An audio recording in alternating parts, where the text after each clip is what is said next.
Hi everyone, I hope you're having a lovely day. Tara here with another channeled message. So once again, I'm a level 2 QHHT practitioner working out of Nova Scotia, Canada. If you would like to book a session with me to have a QHHT session, my website's in the description box. I have lots of my sessions posted online, so you can check those out if you're interested in or curious. So today the channeled message I'm going to share with you that I received is a little bit out there, so it won't resonate with a lot of people. So if it doesn't resonate with you, please just, move on. If it does, great. I hope it helps you. I think I will share two channeled messages once again because I haven't been putting these out as frequently as I would like, so I'd like to get the information out there. I'm feeling the urge to get it out there. Don't know why. I think it's important. Okay, so this is what my journal entries say. 3D planet dying. Bad controlling energies won't be able to stay any longer as we switch to 5D. My question is, why would they want to kill us off to keep us? It doesn't really make sense to me that why, if you want to control these beings, would you want to kill them? So the answer I got was, they need our spirit energy to feed off and survive. If they can't stay here because our energy is starting to vibrate at a higher level, 5D, they need to take as many souls with them as they leave, because just like recharging a battery, they need a certain number to actively feed on whilst the others are being recharged in the spirit realm, where they have manufactured a trap and they force you to be reborn. Anytime a person, government, corporate, or religion tries to convince you to make a decision out of fear, you are falling into their trap. You should always run towards fear, not away. A good way, if you're scared and you don't want to do that, a really easy way to switch that around, what I've done in my life, is if I'm scared of something, I switch that fear into excitement, because those two things are really both of a vibration that's easier to match and switch over to. So because they're both high adrenaline, so I take that fear and then I'm like, okay, I'm just gonna be really excited about overcoming this, or just switching it out that way. So you can try that. It worked for me. I dove into a ocean full of nurse sharks at one point and I was petrified, but I was the first one in because I was scared, and so I went first. Okay, so where was I? So the longer you can stay on planet Earth living a life made by decisions made out of love and not fear, the higher your energy will vibrate and the more your soul will grow. You will eventually get to experience 5D.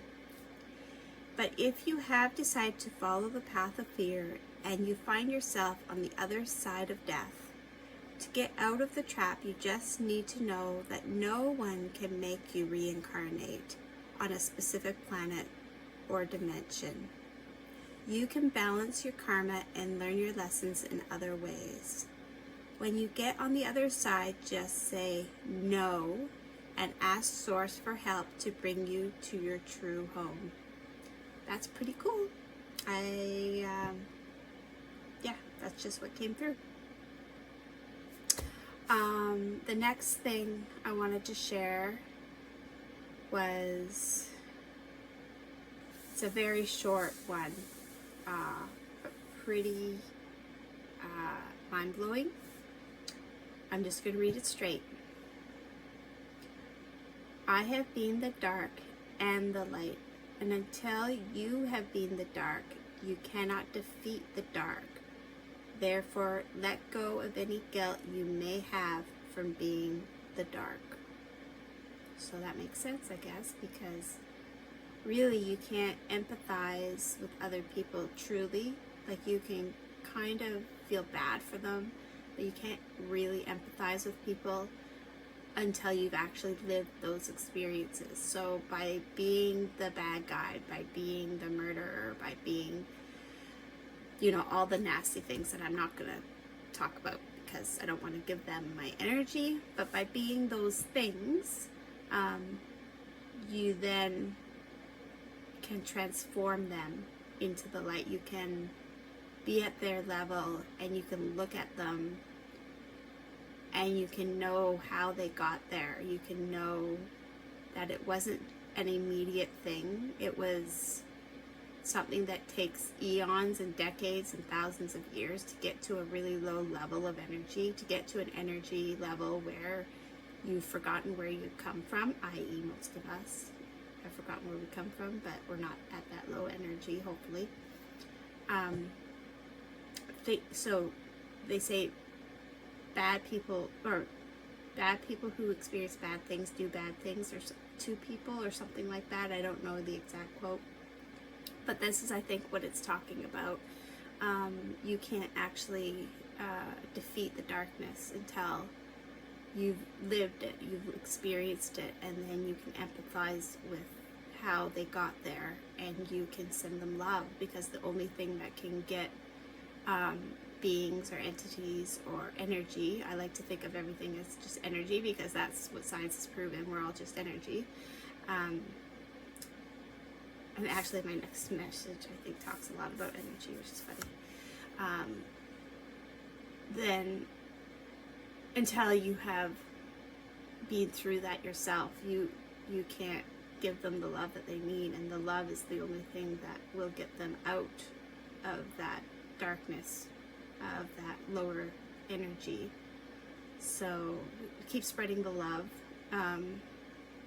keep empathizing. I'm not saying give in to all the nasties out there, but just know where they come from and just say, you know, I'm sorry that you're acting this way, and I hope you can find the love that's waiting for you on the other side. And, or, you know, if you're dealing with a ghost or a spirit in your house, just reaching out to them and say, you know, there's your loved ones are waiting for you on the other side. They love you. They want you to come home.